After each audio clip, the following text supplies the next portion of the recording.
किसी भी WWE wrestler को WWE सुपरस्टार बनाने में सबसे बड़ा हाथ होता है एक अच्छी फिनिशिंग मूव का। क्या आप स्टीव ऑस्टिन को स्टोन कोल्ड स्टनर के बजाय एब्डोमिनल स्ट्रेच देते हुए सोच सकते हैं? यदि अंडरटेकर एयरप्लेन स्पिन को अपनी फिनिशिंग मूव बना लेते तो क्या उतना मजा आता? लेकिन इतने सब के बाद भी जरूरी नहीं कि सिर्फ एक जबरदस्त फिनिशिंग मूव से कोई सुपरस्टार बन ही जाएगा। और कई ऐसे छोटे मोटे स्टार भी रहे हैं जिन्होंने ऐसी मूव से मैच खत्म किया है जो कि आरकेओ से कहीं ज्यादा मुश्किल थी। मैं हूं एडम पचीटी कल्टहॉलिक रेसलिंग से और ये हैं 10 सबसे बेहतरीन फिनिशिंग मूव जिन्हें फ्लॉप WWE रेसलर्स ने बर्बाद कर दिया। शुरू करते हैं। Number 10, Sean O'Haire and the widowmaker. Sean O'Haire के पास स्टार बनने के लिए जरूरी सभी चीजें थी। किलर लुक, जबरदस्त एथलेटिक टैलेंट और सिर्फ एक बार ही सही लेकिन उनका कैरेक्टर लोगों को अपनी ओर खींचने लगा था। WCW पावर प्लांट से अपनी ट्रेनिंग पूरी करने वाले इस रेसलर को कंपनी के आखिरी दिनों में अपनी शानदार ऊंची छलांगे दिखाने की पूरी छूट मिली हुई थी और वो बार बार स्प्रिंगबोर्ड और चौंका देने वाले जबरदस्त स्वॉन टॉम या स्वॉन टॉम बॉम्ब का इस्तेमाल करते थे जिसको वो फिनिशर के तौर पे इस्तेमाल करते थे। WWE में उन्हें अपने एथलेटिक एबिलिटी का कम इस्तेमाल करने के लिए कहा गया और साथ ही किसी क्रूजरवेट रेसलर की तरह रेसलिंग करने के लिए भी मना किया गया। लेकिन फिर भी उनके पास एक जोरदार फिनिशर थी। डेवलपमेंटल टेरिटरी OVW में ओहेयर ने F5 फिनिशिंग मूव यूज किया। हालांकि 2003 में जब उन्हें मेन रोस्टर में वापस बुलाया गया तब तक इस मूव के लिए the next big thing Brock Lesnar पहले से ही फेमस हो चुके थे, इसलिए उन्होंने बनाई विडोमेकर। क्या नाम रखा है।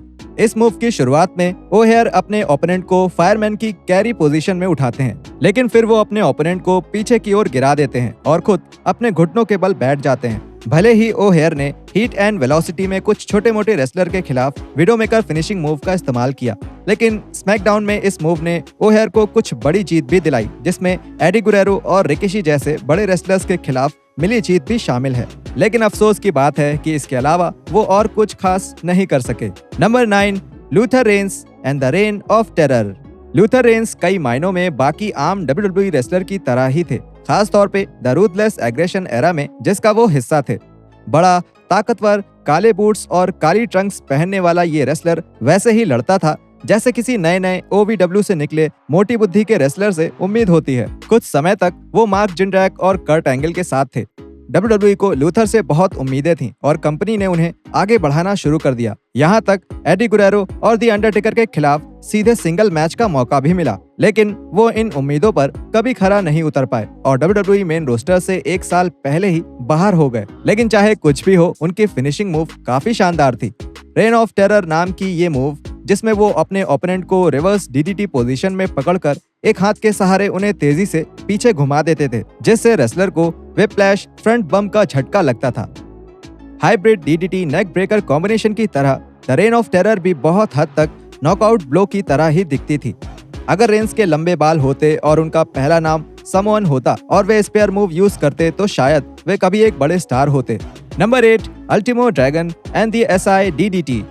अगर मैं रेसलर होता या अगर मैं फिर से रेसलर बन जाता तो मैं अपने फिनिशिंग मूव का नाम खुद के नाम पर रखता ताकि मेरे मैच देखने वाले हर फैंस को पता चले कि मैं कितना महान हूँ। पचीटी बॉम्ब और पचीटी ड्राइवर दोनों ही पैसों की बरसात कर देते। दिग्गज जापानी क्रूजरवेट अल्टीमो ड्रैगन ने बिल्कुल सही दिमाग लगाया कि अपनी 2 जानी मानी इन्वेंशंस को थोड़ा पर्सनल ब्रांडिंग दिया जाए।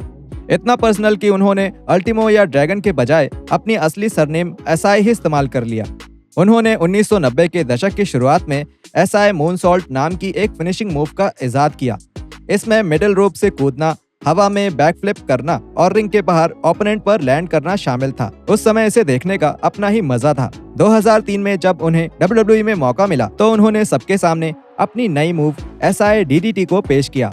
मास्क पहने अल्टीमो ड्रैगन अपने ओपोनेंट को ऐसे पकड़ते मानो जैसे कि वो उन्हें कटर मूव देने वाले हैं, लेकिन इसके बजाय वो जंप करके अपने ओपोनेंट के ऊपर से फ्लिप करते थे, अपने घुटनों पर लैंड करते हुए एक तरह के रिवर्स DDT को अंजाम देते, या अगर आप चाहें तो app standing sliced bread number 2 move भी कह सकते हैं। इतने शानदार SI DDT के बावजूद भी ड्रैगन WWE के सुपरस्टार नहीं बन सके और उनके छोटे से करियर का ज्यादातर समय वेलोसिटी में ही बीत गया। Number 7, Marc Mero and the TKO। Marc Mero सच में मार्वलेस था, है कि नहीं? मेरा मतलब है कि उनका निकनेम ही मार्वलेस था, लेकिन सच कहें तो वाइल्ड होने के साथ ही उनकी कई मूव्स भी सच में होश उड़ा देते थे। WWE में अपने करियर के शुरुआती दिनों के दौरान वो शूटिंग स्टार प्रेस नाम के फिनिशिंग मूव को शानदार तरीके से करते थे। उन्होंने बाद में इस मूव को मार वेलोसिटी नाम दिया, जो कि आगे चलकर हेडलॉक टेक ओवर जैसी आम मूव बन गई। जब वो हील बने तब घुटनों से जुड़ी उनकी समस्या को बेहतर करने के लिए उन्होंने काफी कुछ बदल दिया।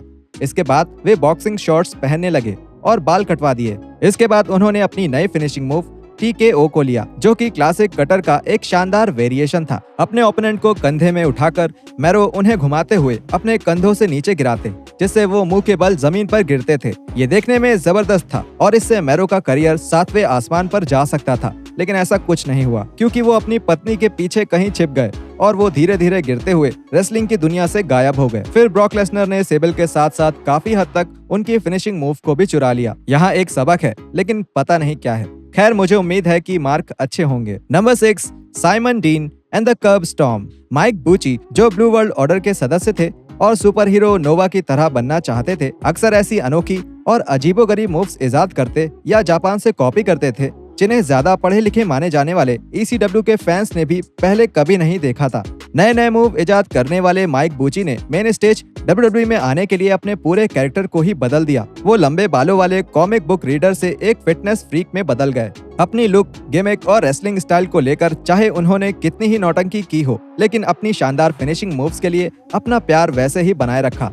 शुरुआत में डीन ने फिनिशिंग मूव साइमनाइजर का इस्तेमाल किया। ये शुरुआत में एंगल स्लैम मूव जैसी लगती है और फिर पीछे पटकने के बाद बिना रुके सीधे पिन करने के लिए कवर कर लेते हैं। फिर बाद में साइमन ने इसे खतरनाक कर्ब स्टॉर्म में बदल दिया। मेरा मतलब सच में खतरनाक, क्योंकि अगर आप किसी को उसके पेट के बल लिटा दें और उसकी पीठ के पीछे उसकी बाहें खींच लें और फिर उसके चेहरे को जमीन पर पटक दें, तो इससे सच में बेचारे की जान ही निकल सकती है। तो मेहरबानी करके इसे घर पर ना आजमाएं और प्रोफेशनल रेसलर जैसे कि बैंगनी कपड़े पहनने वाले रिचर्ड साइमंस पर छोड़ दें।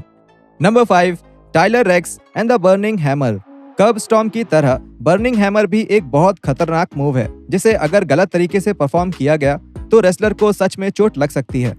इसे जापानीज रेसलिंग ग्रेट केंटा कबाशी ने इन्वेंट किया था, जिन्होंने बहुत कम मौकों पर इसका इस्तेमाल किया, खास तौर पर लंबे और खून खराबे से भरी लड़ाइयों को खत्म करने के लिए। उस समय पर उन्हें दुनिया के सबसे बेहतरीन रेसलर्स में से एक माना जाता था। टाइलर रेक्स ना ही दुनिया के सबसे अच्छे रेसलर्स में से एक थे और ना ही टाइलर कभी किसी लंबे समय तक चलने वाली खून खराबे से भरी लड़ाइयों में हिस्सा लिया था, लेकिन रेक्स ने बर्निंग हैमर का इस्तेमाल जरूर किया था। और क्यों ना करें, पहले कभी किसी ने WWE में इसका इस्तेमाल ही नहीं किया था। आप समझ सकते हैं कि क्यों WWE को रेक्स से काफी उम्मीदें थीं और बर्निंग हैमर उन्हें सबसे अलग दिखाने के लिए एक अच्छी मूव थी। टाइलर ने कुछ चीजों को बदल दिया और एक ज्यादा कंट्रोल्ड वर्जन पेश किया, जिसमें वो ओपोनेंट को उनके सिर और गर्दन के बजाय सीधा पटकते थे, जो कि काफी हद तक ड्रॉपिंग DDT के जैसा था। रेक्स को जॉन सीना की सीरियस रिक्वेस्ट के बाद फिनिशर बदलने के लिए मजबूर होना पड़ा, क्योंकि जॉन सीना ने रेक्स के बदले हुए फिनिशिंग मूव का एक घटिया वर्जन देखा, जो देखने में एकदम उनके खुद के फिनिशर FU की तरह था।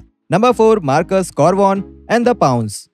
पास्ट, प्रेजेंट और इसमें कोई शक नहीं है कि फ्यूचर के भी कई WWE स्टार्स अपने स्पेयर को फिनिशिंग मूव के रूप में यूज करते हैं और करेंगे भी, और ये सही भी है क्योंकि इसे परफॉर्म करना बहुत आसान है। लेकिन कुछ स्टार ही इसे उतना असरदार दिखा पाए हैं, क्योंकि इस मूव ने एज, गोल्डबर्ग और रोमन रेंस जैसे रेसलर को सुपरस्टार बना दिया। इसलिए फैंस को भी इसमें काफी दिलचस्पी रहती है। अगर चीजें सही होती तो मॉन्टी ब्राउन का सिग्नेचर मूव पाउंस उतना ही फेमस होता जितना कि स्पेयर थी, और ब्राउन या ECW के मार्कस कॉर्वॉन को काफी सारे वर्ल्ड टाइटल्स जिता सकती थी। करिश्माई पूर्व NFL खिलाड़ी ने रेसलिंग रिंग को रग्बी के मैदान में बदल दिया और अपने ओपोनेंट को रस्सियों पर धक्का देते और फिर पास आने पर तेजी से टूट पड़ते अपनी रग्बी वाली मूव्स के साथ, जिससे कभी कभी रेसलर सीधा रिंग के बाहर भी गिर जाता था। दी अल्फा मेल को भले ही एक रेसलर के रूप में वो इज्जत और सराहना नहीं मिली हो जिसके वे हकदार थे, लेकिन उनकी रिटायरमेंट के बाद लंबे समय तक उनके फिनिशिंग मूव को फैंस याद करते रहे। लेकिन द पाउंड्स बोलने में मजा तो आता है।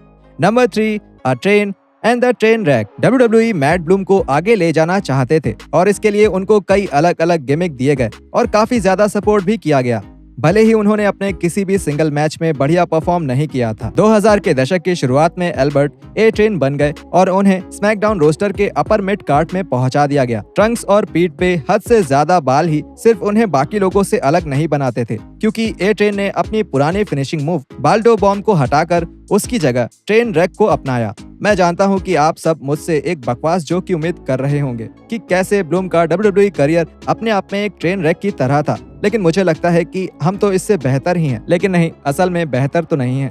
असल में ट्रेन रैक बाल्डो बॉम्ब में एक बहुत बड़ा सुधार था। अपने ओपोनेंट को अपने कंधों पर उठाते हैं जैसे कि वो उन्हें पावर बॉम्ब देने वाले हों, लेकिन उन्हें पटकने के बजाय वो हवा में कूदकर अपने घुटनों के बल गिरते हैं और पीठ तोड़ देने वाली एक खतरनाक मूव देते हैं। ये मूव देखने में जितनी आसान थी उतनी ही खतरनाक भी थी। बदकिस्मती से ये जबरदस्त मूव भी ए ट्रेन के करियर को पटरी पर नहीं ला पाई। आखिर मैंने मार ही दिया ये घटिया joke. Number 2, Darren Young and the gut check. Darren Young के पास एक बड़ा स्टार बनने के लिए जरूरी बहुत सारी स्किल थी। हालांकि WWE के लिए काम करते हुए उन्हें अपने आप को फैंस में पॉपुलर बनाने के लिए सही मौके नहीं मिले। प्राइम टाइम प्लेयर ने न्यू जापान के NWA में फ्रेड रॉसर के तौर पे खुद को साबित करके दिखाया है कि उनके पास टैग टीम के अलावा और भी बहुत कुछ कर दिखाने का टैलेंट है और शायद पुराने WWE टैग टीम चैंपियन के सही समय पर वापस आने की उम्मीद भी है। अगर वो वापस लौटते हैं तो उन्हें अपना फेमस फिनिशिंग मूव गट चेक भी जरूर लाना चाहिए, जो कंपनी के साथ रहने के दौरान उनकी सबसे बड़ी खासियत थी। गट बस्टर्स को देखकर हमेशा ऐसा लगता है कि इसमें रेसलर को सच में बहुत चोट लगती होगी और यंग्स इसे सबसे बेहतरीन ढंग से अंजाम देते थे। एक बहुत ही ताकतवर wrestler mister no days off अपने फिनिशिंग मूव से WWE के सबसे बड़े सितारों को भी आसानी से नीचे पटक देते थे। वो अपने ओपोनेंट को अपने कंधों पर रखते थे और फिर उनको हवा में आगे की ओर फेंकते थे, जिसके बाद उन्हें अपने घुटनों पर पटक देते थे। ये शायद देखने में बहुत दिखावे वाली मूव नहीं थी, लेकिन सबसे अच्छी फिनिशिंग मूव्स में से एक थी। गट चेक से डैरेन यंग को कई सारी जीत मिलनी चाहिए थी और मिलियंस ऑफ डॉलर भी मिलियंस ऑफ डॉलर्स पैसा ही पैसा होता। Number 1, the spirit squad and the high spirits. The spirit squad के बारे में बात करने जैसा कुछ भी खास नहीं है। 2006 में WWE रॉ में एक ऐसा ग्रुप था जो बहुत ही इरिटेटिंग था और उसमें सारे रेसलर्स किसी मेल चीयर लीडर से ज्यादा कुछ भी नहीं थे। हालांकि उन्होंने वर्ल्ड टैग टीम टाइटल जीते और उन्हें मेन स्टोरी लाइन में रखा गया और यहाँ तक कि एक पेपर व्यू में बड़ा मैच भी मिला।